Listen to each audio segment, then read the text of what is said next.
Hey there everyone, welcome to an Ark Survival Ascended video. As always, I'm Captain Beefy. This is the Game Vault. This game just dropped yesterday on the PlayStation 5. So let's cue up the music and check it out.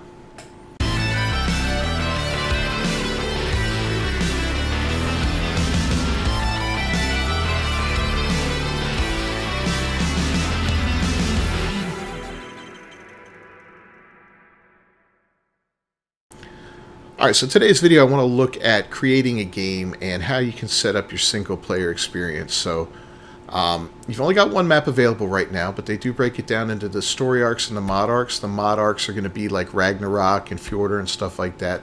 The story arcs will be everything from the island to Genesis Part 2 as they're released.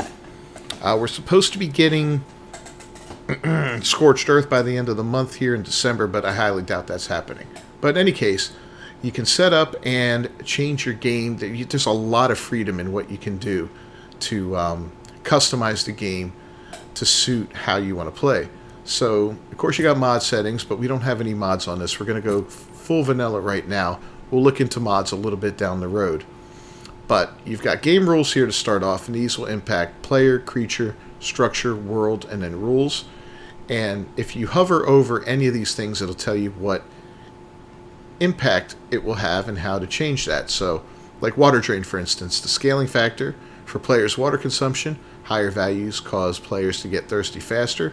It defaults on a 1, and it can go all the way up to a 3. So, that's pretty crazy. Now, I've already started a game up, so these can be adjusted anytime from the main menu here, which is kind of interesting, which is kind of cool. So, if you're finding your game... sorry about that. I gotta get the hang of this.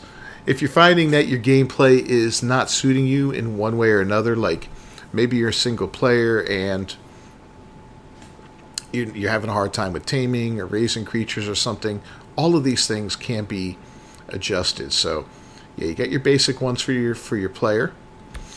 For creatures, you can raise, well, max count is 1, but you can lower the amount of creature spawns, which is kind of neat. Damage, scaling factor for the damage creatures deal with their attacks. Resistances, food drain, all kinds of stuff. You can actually disable taming if you want, and disable the ability to ride creatures if you want to make the experience a little more challenging. Structures here. This shows you damage, like spiked walls, well, how much damage they'll do. You can scale that up to 3 times the normal damage. Drop it back down to 1. Kind of. There we go. Resistances. This is resistance to damage. Structures receive when attacked. Damage repair cooldown time. And disable structure placement collision. I like to turn that on. That way it allows me to place structures that clip into the terrain a little bit. It gives you a little more freedom with your building. The world itself, you got XP modifiers that you can adjust. You can adjust your speed if you want to, like you could on Ark Survival Ascended. That's something they took away, where you can no longer put points into your speed or your dino speed.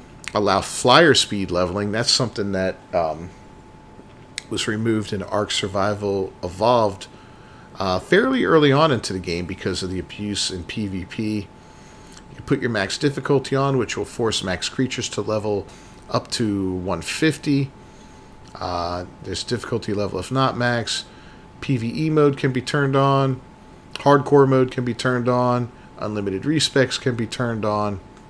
And then your rules, allow third-person camera, enable voice chat. You turn that on. Proximity text. Yeah, a lot of different things you can do here. And you can also determine what can be downloaded to your game. Non-dedicated tethering distance, that can be increased. PvP gamma, showing creative mode, boom, tons and tons of stuff. So we will save the settings that we chose here. Then we'll go over to advanced. Advanced gives you a lot more customization. I mean, there's so much to go through here. Yeah, look at all this. Tribal wars, disabling gamma, flyer carry can be turned on. Non-permanent diseases can be turned on, allowing cave flyers, cave building, just tons and tons of stuff that you can do just on PvE. On PvP, this will give you some options if you have a PvP type world that you're working on. Your world itself, you can mess with the day and night cycle, decomposition times, spoiling times, resource respawn, all kinds of stuff. Crop growth and decay, resource respawn intervals if you want more resources to spawn back quicker. You can couple that with the radius around structures and players, so you can make them spawn in closer to things you've built or your actual person than they normally do. Egg hatching, egg laying, mating. You can disable imprint buffs. You can make it so anyone can imprint a baby. You can raise the maturation speed. Oh, that's the top right there, 10. Ah, and I did it again. I had to stop doing that. Game rules and advanced. There we go. Where were we? Yeah. So a lot of stuff with the baby. Food consumption speed, cuddle intervals, all that fun stuff. Now, when you mess with the cuddle intervals and stuff like that, you got to be careful because sometimes you can make it so something you're unable to imprint it 100%, which is kind of annoying. There we go. Turn that back on. Wild dinos, you can make adjustments to their stats. You can do the same thing with tame dinos. This is the stats per level, what gets added per level, and stat affinity. Player itself, all kinds of good stuff here. Again, the damage, the fortitude, torpidity. So, yeah, if you wanted something like, you're like, well, you know what? I have so much trouble with weight.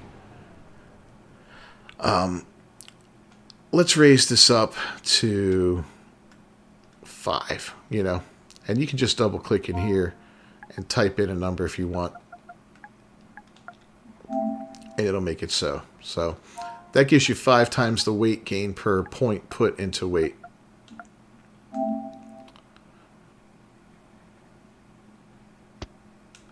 And I did it again.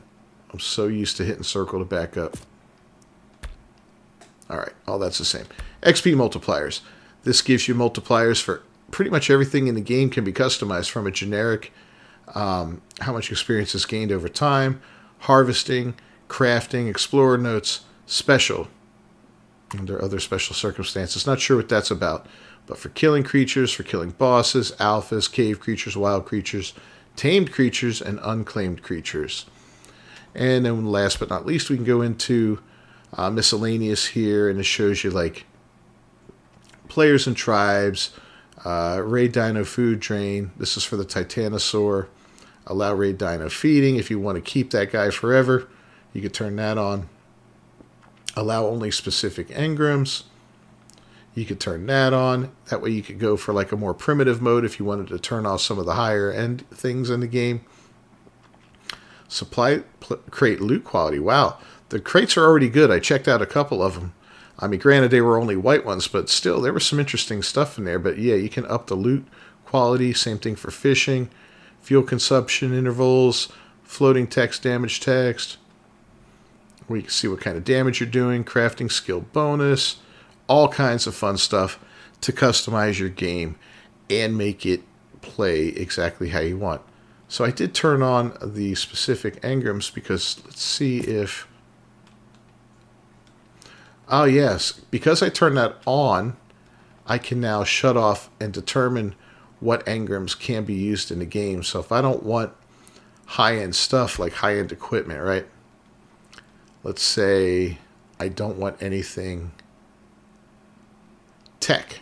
I can just go down here to tech and I could say, all right, we're going to play a server where tech is not allowed. We'll shut all that off and then we'll never get techgrams, which is kind of cool. Oh, tap a chair, tech saddle. Yeah, you have to look through it carefully and determine what you want to turn off and on if you want to customize it like that. I'll just put this back.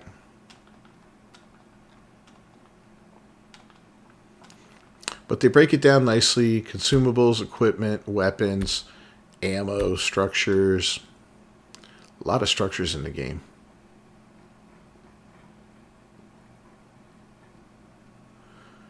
Trying to see some of the stuff that's available here. It's been so long since I played on the island, I don't remember exactly what you can get, but yeah, the tech trough is there. That's good. Transmitter, the force field, turret. Yeah, a lot of good tech stuff available. Here's the resources, stuff that you can craft. Skins, we don't have any skins at this time, so it is what it is. And then, of course, weapon attachments there. Let's go ahead and save our settings real quick. And we'll go back to ARCs. Yeah, and here we are. We're back at the ARCs. Then we can go back into our single-player game. And go ahead and get our character back.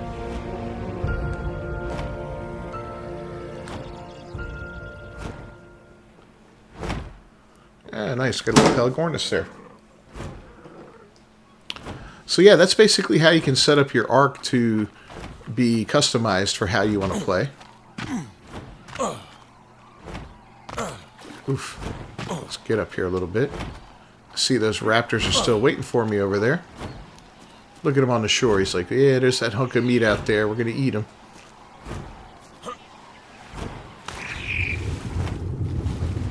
Here's some other cool stuff you can do. Going in here, if you just want to kind of explore a little bit and look around, you can go into creative mode. There's also a photo mode. And of course, here's the console command. So yeah, you can ghost your way through things. I was just trying out some stuff. This one didn't work. I wanted to kind of level up the character to maximize,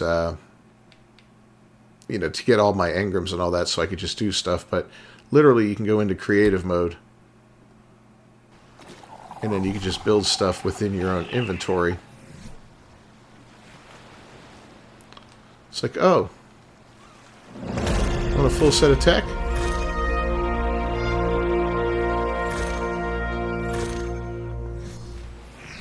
There you go, you got it. Let's equip it.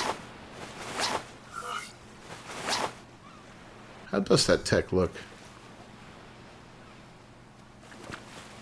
Huh, doesn't look bad, huh? As you can see, we gained a couple levels of experience for that, so we'll go ahead. We're just going to leave it for now, but what else? Yeah, so in creative mode, you can do that. This is where, when you have all these things unlocked, folder mode is better. You can go in. Oh, okay. That's so weird, man. Why is that one piece of the greenhouse there? I guess I crafted it smithy, yeah. Can I craft it here? Yeah, I'm able to craft it in my own inventory, which is kind of interesting, even though it's crafted at the smithy. Well, that's kind of cool. I don't know why it would be in there when all the rest of the greenhouse is in here. This has to be at the smithy. Let's look at something that has to be done in a fabricator, or actually the tech replicator.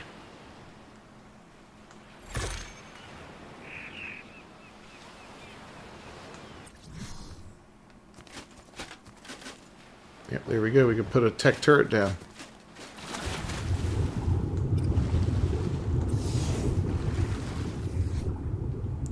Underwater. That's fantastic. Another thing, in creative mode, you can just soar around at amazing speeds. We're not using any element or anything. We're just using the actual creative mode to do this. Yeah, pretty wild, right? Pretty wild. So yeah, if you wanted to do some like experimenting, building and stuff like that, but you know, you just want to screw around, I'm going to use this kind of like as a testing ground for building and stuff like that. So when I go to my server, I'm not wasting a ton of resources and all that. The server will be done a more legitimate manner than this, but for now, you know, we've got this. So cool. All right, guys, we're wrapping it up. I'll see you guys next time. Until then, peace.